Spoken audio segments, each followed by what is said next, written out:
San Juan de Dios. Cada 8 de marzo, la Iglesia Católica celebra la fiesta de San Juan de Dios, fundador de la Orden de los Hermanos Hospitalarios, la que posteriormente se denominaría, en honor al santo, Orden Hospitalaria de San Juan de Dios. San Juan es un símbolo de la vocación de la Iglesia a hacerse ella misma caridad con aquellos que sufren en el cuerpo y también en el espíritu, el llamado a servir a los que sufren.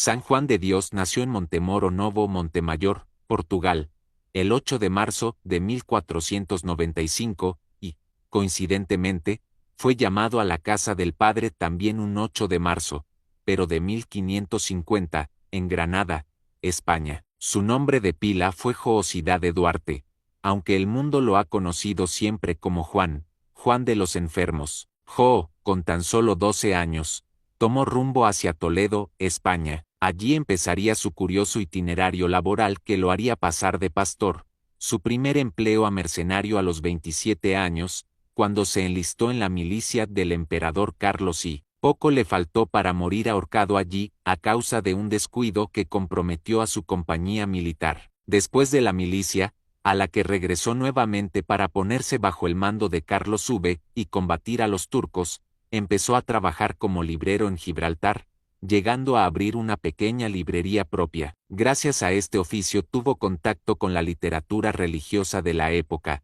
que dejó una huella profunda en su corazón. Por periodos trabajó como sirviente, momentos en los que pudo ejercer los dones que Dios planificaría más tarde en el servicio a los sufrientes. Finalmente, Juan se hizo enfermero por vocación y convicción, descubriendo que el amor a los que padecen enfermedad era lo que le movía y llenaba el corazón. Juan se asentó allí donde al abrir los ojos veía en cada enfermo a Cristo sufriente, vulnerable, esperando ser atendido y consolado. El hospital. El santo fundó un hospital en Granada, y, posteriormente, junto con su grupo de compañeros, constituyó la base de lo que sería la Orden Hospitalaria, dedicada a la pastoral de la salud. Los miembros de la orden estaban dedicados por entero a atender a los pobres y necesitados. En aquel hospital, el hermano Juan trabajaría casi sin descanso durante 10 años. Fueron tiempos duros, con muchas tribulaciones y dolores,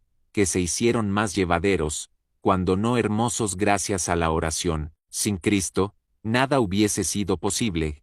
Son tantos los pobres que aquí llegan, que yo mismo, muchas veces estoy espantado cómo se pueden sustentar, mas Jesucristo lo provee todo y les da de comer, escribió el santo. Es Cristo quien cura. Juan, cada vez que podía, se ponía en presencia de Dios o renunciaba a alguna cosa que le agradaba para mantener contento al Señor y seguir exhibiendo la sonrisa que animaba a sus enfermos. Ellos, desorientados por el dolor, pensaban muchas veces que Dios los había abandonado, hasta que de pronto la sonrisa serena del santo y sus ademanes cuidadosos les aliviaba el alma. Juan había interiorizado hasta el tuétano que amar al que sufre es razón suficiente para desvelos y sacrificios. Ni cuando su propia salud lo traicionaba, solía resfriarse constantemente, buscaba su propia seguridad o comodidad, sino el bienestar del que tenía enfrente. En una ocasión, se produjo un terrible incendio en el hospital y él, poniendo en riesgo su vida,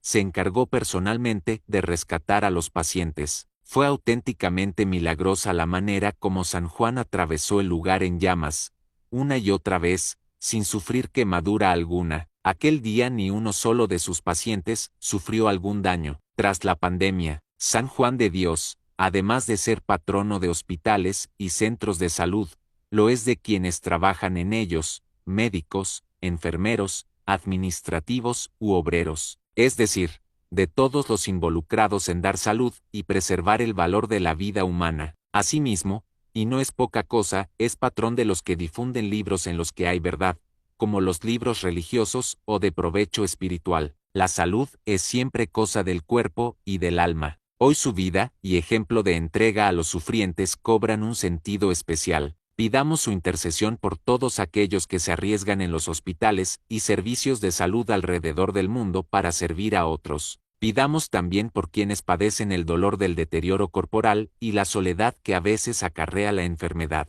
Actualmente los religiosos hospitalarios de San Juan de Dios, sus hijos espirituales, continúan sirviendo en cientos de centros de salud en los 5 continentes. Ellos son testigos del valor único de la vida humana, que ha de respetarse de manera incondicional.